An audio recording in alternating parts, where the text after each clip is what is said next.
বন্দরকে বিদেশিদের হাতে তুলে দেওয়া হচ্ছে এবং এই তুলে দেওয়ার মাধ্যমে ডক্টর ইউনূস কোনো কিছুকে অর্জন করতে চাইছেন তার এবং তার সরকারের জন্য দেশের বাইরে, দেশের স্বার্থকে জলাঞ্জলি দিয়ে।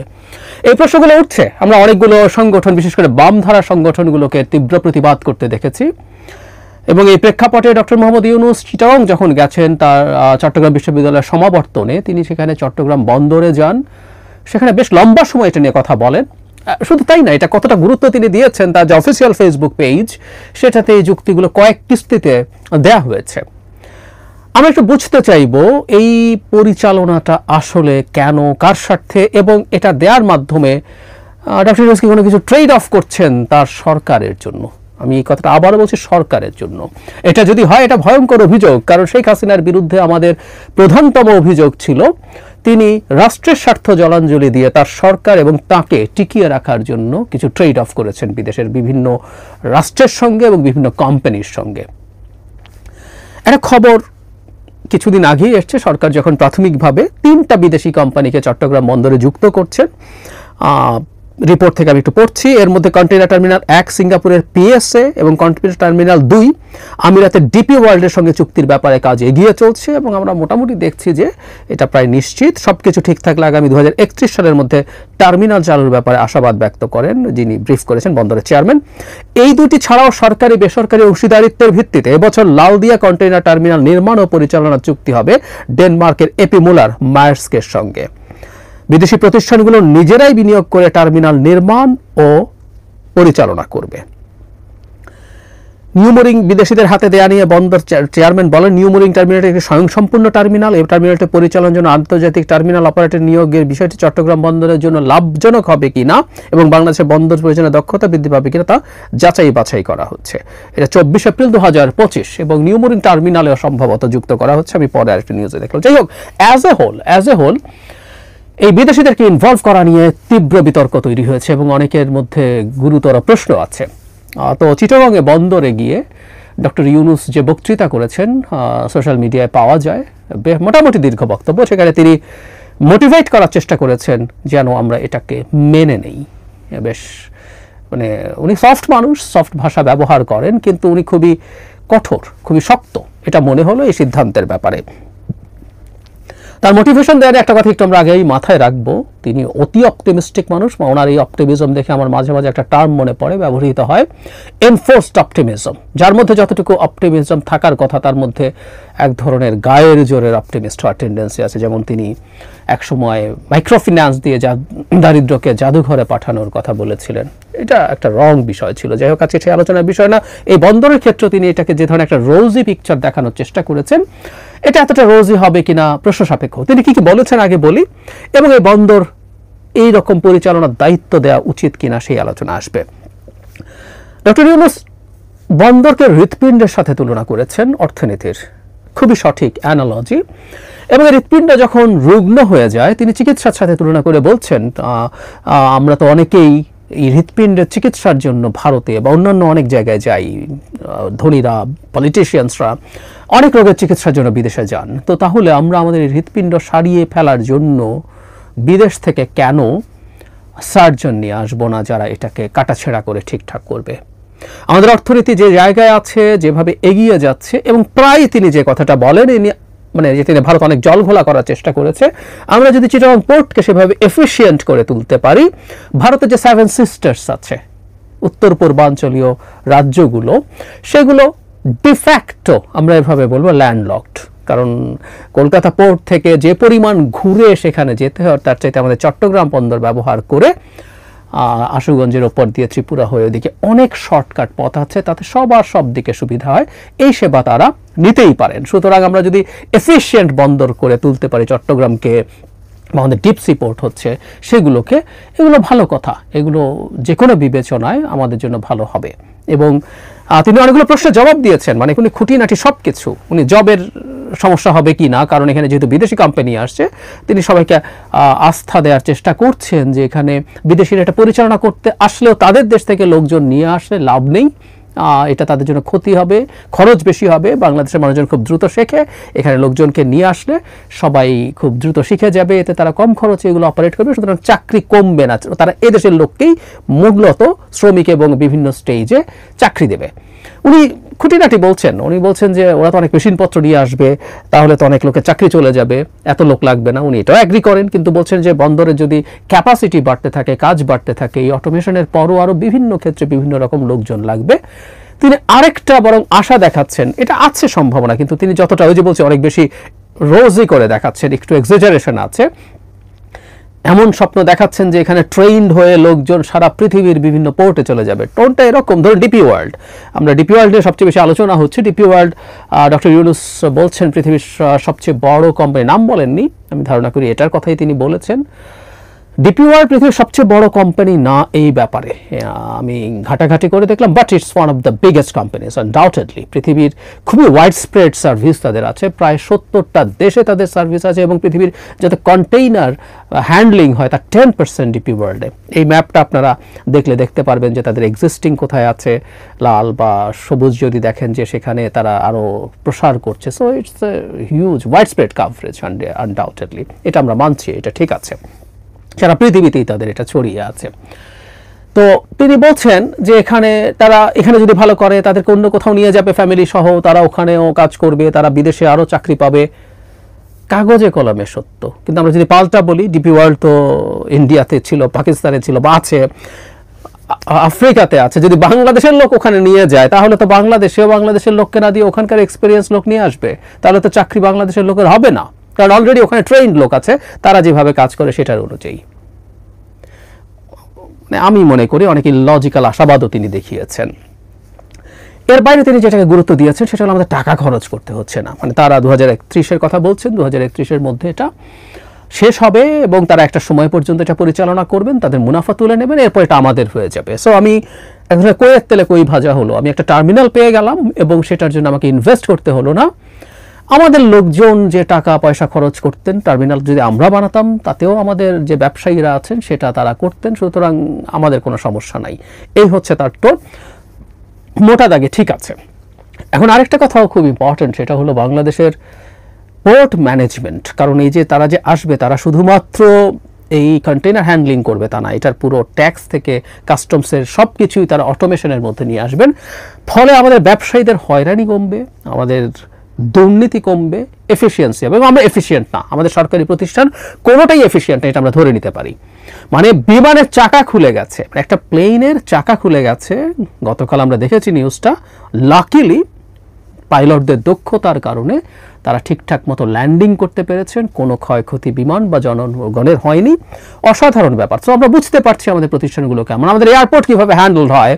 যারা ইউরোপ আমেরিকার কথা বলছি না, এই অঞ্চলের কাছাকাছি কিছু এয়ারপোর্টে যান, তারা বুঝতে পারেন। সো আমাদের চরম ইনএফিসিয়েন্সি আছে, দুর্নীতি আছে ফর শিওর, এবং এগুলো আমাদের ব্যবসাকে সমস্যায় ফেলে, ক্ষতিগ্রস্ত করে। সুতরাং বিদেশি কোম্পানি দিলে এখানকার যে এটার উন্নতি হবে এটা আমরা চোখ বন্ধ করে বলে দিতে পারি, এতে কোনো সন্দেহ নেই। কিন্তু প্রশ্নটা অন্য জায়গায়, এটা হয়ে গেলেই আমরা এটা করবো কিনা, বা পোর্টের মতো, সি পোর্টের মতো বিশেষ করে জায়গাকে আমরা কিভাবে দেখব, এগুলো গুরুত্বপূর্ণ প্রশ্ন। যেমন ধরুন ডিপি ওয়ার্ল্ড, আপনি উইকিপিডিয়াতে যদি ঢোকেন দেখবেন আমেরিকায় কয়েকটা বন্দর পরিচালনায় ডিপি ওয়ার্ল্ডকে দেয়া নিয়ে তীব্র বাকবিতণ্ডা হয়েছে। হাউস অফ রিপ্রেজেন্টেটিভসে ভোটাভুটি হয়েছে, এটা বাতিলও হয়েছে। পরে আমেরিকান কোম্পানির সাথে তাদেরকে ছেড়ে দিতে হয়েছে, তাদের ওখানে পার্টনার বানিয়ে। এসব তথ্য উইকিপিডিয়াতে আছে, খুব গভীর ঘাটাঘাটির প্রয়োজন নেই।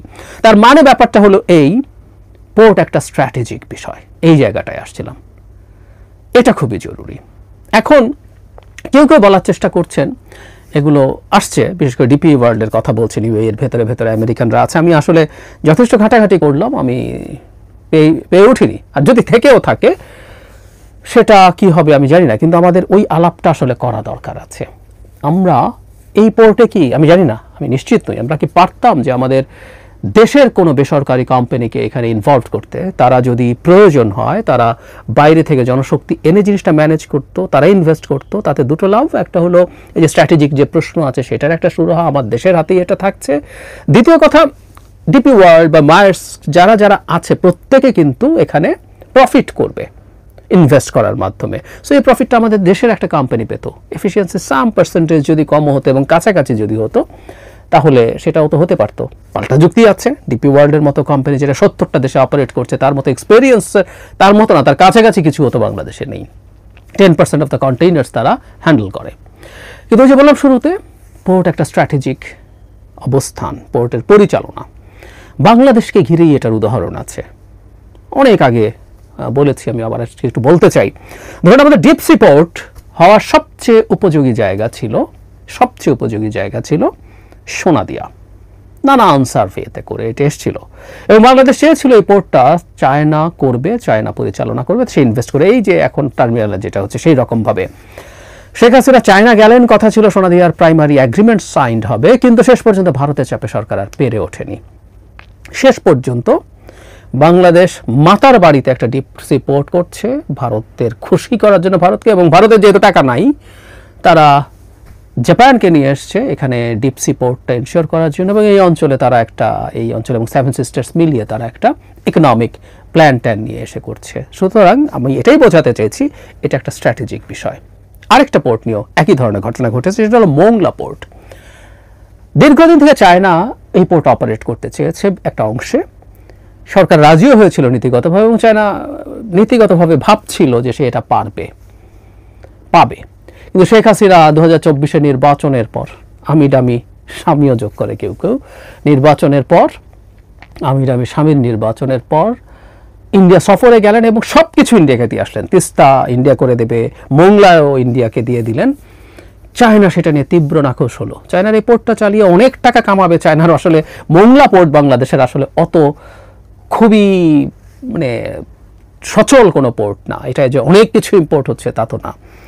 সো মোংলায় অনেক টাকা হতো না, কিন্তু China was very much interested because এটা একটা স্ট্র্যাটেজিক ইম্পর্টেন্স আছে, খুব কাছাকাছি ভারতের, এবং এই পোর্ট বারবার শিপিং লাইন্সের কোথায় কার অবস্থান আছে, শিপিং রুটের, সেটা খুব গুরুত্বপূর্ণ স্ট্র্যাটেজিক বিষয়। এই কারণেই আগে একদিন বলেছি, আপনারা যারা খোঁজ খবর রাখেন তারা জানেন, চায়না স্থলভাগের ওপর দিয়ে একটা বেল্ট রোড ইনিশিয়েটিভ চালু করেছে, BRI। আবার সমুদ্র পথে এই বন্দরগুলোর উপরে নিয়ন্ত্রণ নেওয়ার জন্য স্ট্রিং অফ পার্লস, মুক্তোর মালা, বিভিন্ন বন্দরকে সে কানেক্ট করার চেষ্টা করেছে, যাতে তার এই রুটগুলোর কাছাকাছি তার অবস্থান থাকে। প্রয়োজন না থাকলে হাম্বানটোটা পোর্টের কথা আমরা অনেকেই জানি, যেটা শেষ পর্যন্ত শ্রীলঙ্কা তার ঋণ রিপে করতে না পেয়ে চায়নাকে লিজ দিয়ে দিতে বাধ্য হয়েছে।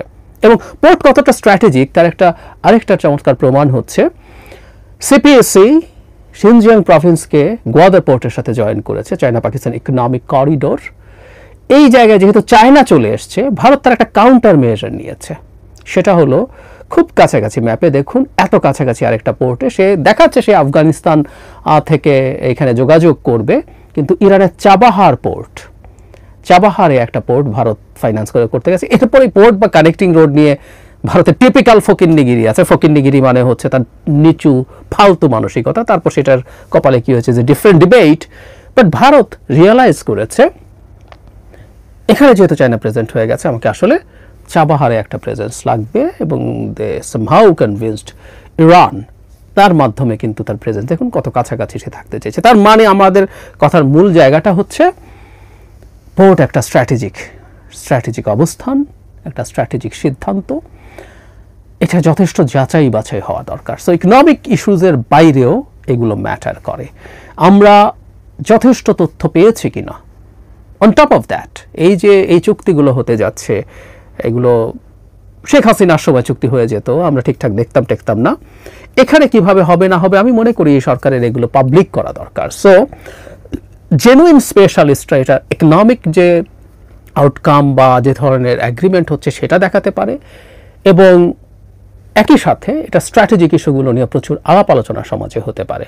এটা খুব জরুরি, এটা দেখানো দরকার আছে, কারণ আমাদের এই অঞ্চলটা একটা জিওপলিটিক্যাল হটস্পটে পরিণত হয়েছে। ইন্দো প্যাসিফিক স্ট্র্যাটেজি বা চায়না কন্টেইনমেন্টের যে প্ল্যানিং ইউএসের, সেই কারণে এই ব্যাপারগুলো মাথায় রাখা খুবই জরুরি। এখন কেউ যেটা চিন্তা করছেন যে সরকার ট্রেড অফ করছে কিনা কোনো না কোনোভাবে, ডেনমার্কের কোম্পানি, ইউএইর কোম্পানি, কেউ বলছেন ভেতরে আমেরিকা আছে, ধরে নিলাম তর্কের খাতিরে। আসলে এই ধরনের সন্দেহে তৈরি হওয়ার একটা কারণও আছে, সেটা হলো সরকার বহু ক্ষেত্রে বহু কিছু করছে যেগুলো তো মনে হতে পারে সরকারের অন্তত একটা অংশ তার ক্ষমতা এক্সটেন্ড করতে চাইছে, ক্ষমতা ছাড়তে চাইছে না। সরকারের লোকজনের অ্যাটিটিউডে অ্যারোগেন্স তৈরি হয়েছে, এটা দেখা যাচ্ছে।